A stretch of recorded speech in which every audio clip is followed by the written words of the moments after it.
The details of President Park Geun-hye's defense statement against her impeachment, which was handed over to the Constitutional Court on Friday, has been revealed. In it, she says the motion passed by the parliament earlier this month lacked legal grounds and no serious crime had been committed.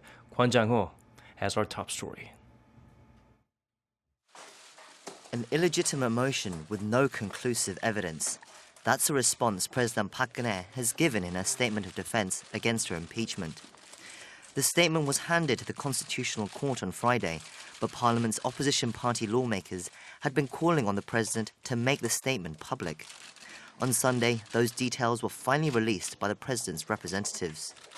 Aside from a lack of concrete proof, Park argued that she had not been accorded procedural rights to defend herself prior to the passing of the motion. The statement added that her low approval ratings and the mass candlelight protests may have initiated the move for her impeachment, but that it ignored correct constitutional procedures.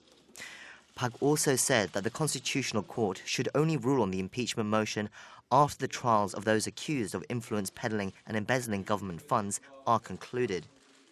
Several of those trials start on Monday. Choi Soon-sil, the longtime confidant accused of having unconstitutional influence over Park, along with 4 other figures involved in the allegations, will have their first preparatory hearings. The hearings will explain the trial procedures and lay out the allegations.